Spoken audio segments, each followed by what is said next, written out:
Hey there, it's Etch, back with another health highlight from Michigan Primary Care Partners. And this week, we're going to hear from the director of Michigan Primary Care Partners. And you may have also heard of him as the medical director of West Michigan Surgery Center and West Michigan Pain Specialist, as well as the founder. So he's the only one and first person in this area to offer this next procedure that has to do with spinal stenosis. He's going to tell you about the minimally invasive, revolutionary technique and the patients who, even just after walking a little ways, have to stop and take a break or bend over to prevent their nerves in their back from being painfully decompressed. So this device, they'll tell you all about it, how it is inserted in and can keep those bones from rubbing on each other and compressing that nerve. So it's a great help. So he wants to talk to you about that. Let's check it out with Michigan Primary Care Partners Health Highlights for this week.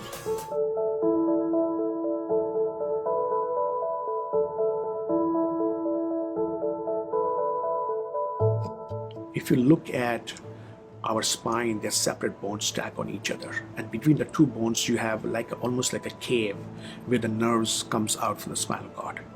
Now, as the nerve comes out, the nerve can get compressed. If you have symptoms where when you walk, the pain goes in your legs, when you stop, the pain relieves, and pain increases when you go back, and when you bend forward, pain gets better, that means that you most likely have a stenosis. You have to open those walls and the bones in order to take the pressure off the nerves. Laminectomy, decompression, and the fusion, that's what is the standard treatment for spinal stenosis. But that means that you have done so many carpentry that you have to fuse it or put the screws and the plate to hold this element of spine together because you have moved so much bone.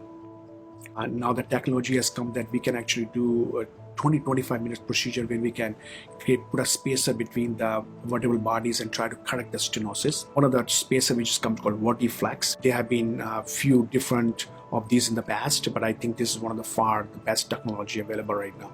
You make a small incision in the spine and take this spacer and put between the spinous processes and bury them little deep, not even going inside the spine itself. And what it does, it actually opens up the space between the nerves, and so that when you are bending forward or backwards, there's no pressure on the nerve. You can do 1 or 2 levels, and with excellent results, as per the recent studies have shown. Pretty much almost every patient can be offered this intervention if you have significant symptomatic spinal stenosis. And it also is a reversible procedure. I mean, any spinal fusion, you cannot reverse it. I mean, that screws and plates have become part of your body. If you say, I wish I never had this fusion, there's no way to go back. Here, spacer, you can actually able to remove the spacer. So it's a completely reversible procedure. You're not doing anything, you're not broken even a single bone. You have not trimmed anything. All you have done is small incision with the soft tissue and just put the spacer between the spinous processes. By the nature of this technology, which is so simple and anatomically, it just makes all the sense. You are just distracting those two elements of the space and where the pressure is with a small spacer. I think it's mind-boggling technology. I mean, just absolutely, I think it's going to be a game changer for any type of posterior element pain and compression of the nerve.